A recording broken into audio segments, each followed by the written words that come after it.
Let's just do 5 of wands. Let's just go to the next one. This one looks exciting. Yeah, it does.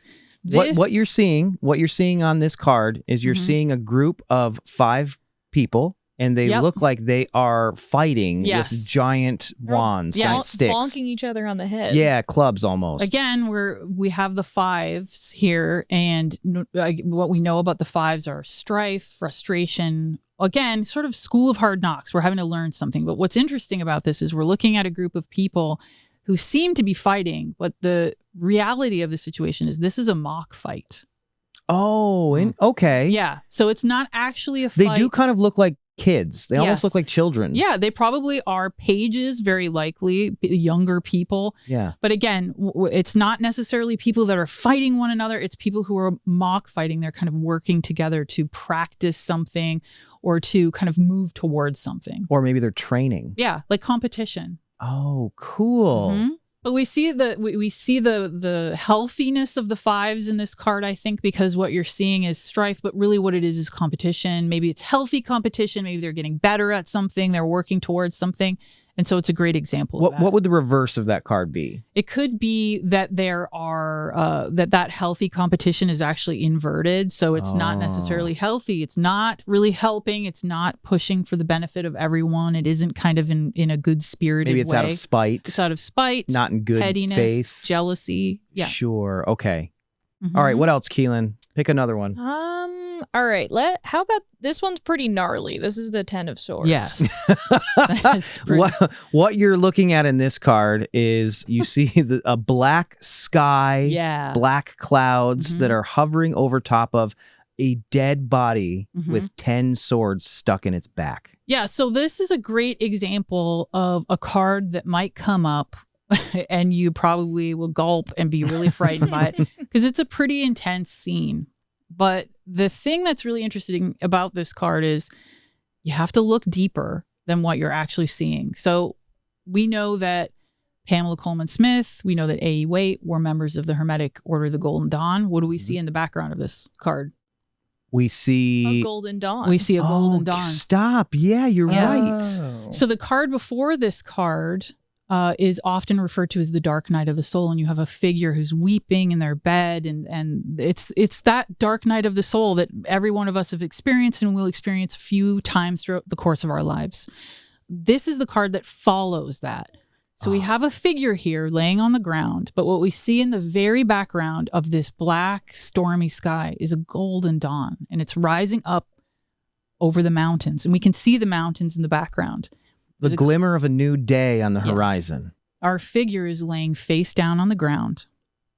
There are swords piercing the back in the direction probably of the chakras or the Kundalini energy. This card is a card of past initiations.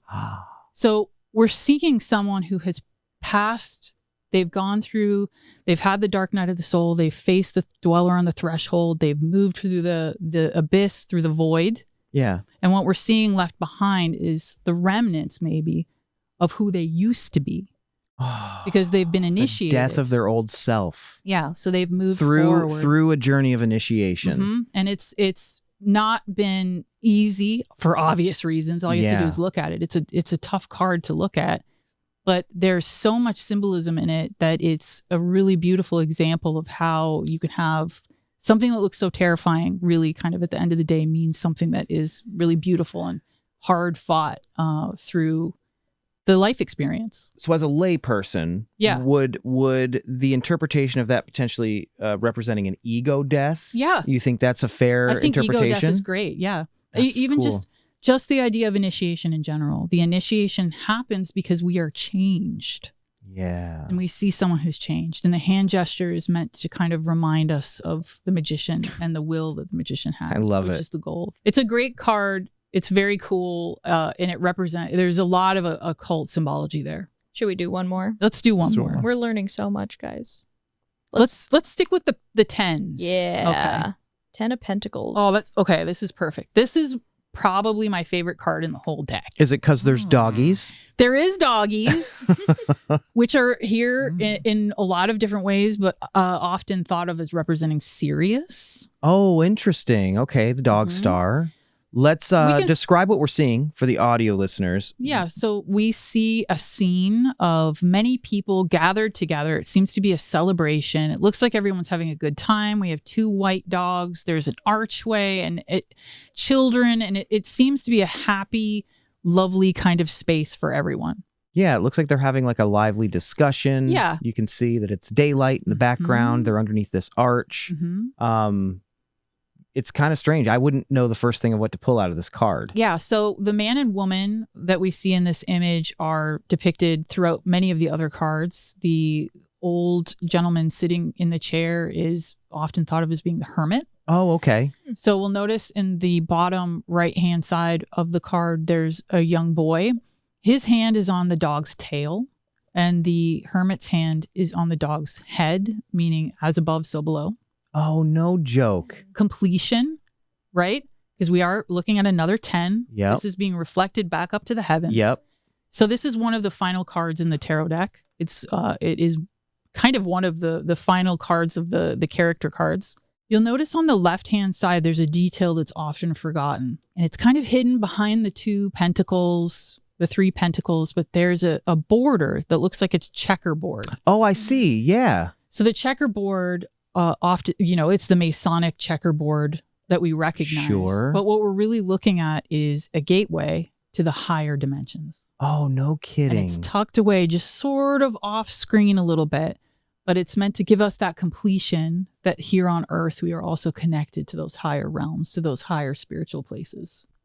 Am I wrong in thinking that the actual position of the pentacles, it reminds me a bit of the Tree of Life. Am I off base? I think that's a pretty great way of thinking about it. Really? Yeah. There's a lot going on in this one in particular, which I think makes it kind of intimidating to approach. We're seeing a lot of the faces that we recognize already kind of all together, like gangs all here. You know what I mean? We've kind of made it to the end of this particular journey, this particular story, and everyone's there sort of being represented. Did you like that clip? I did. Did you like that clip? I love that clip. I liked it a whole lot. I think that you should watch the entire episode right here on the same exact YouTube channel, Planet Weird. Head over, watch the full episode, and make sure that you like and subscribe. Hit that bell. It's the only way that you're going to know that new episodes of this drop every other week. We have so much more crazy stuff to tell you. Do it!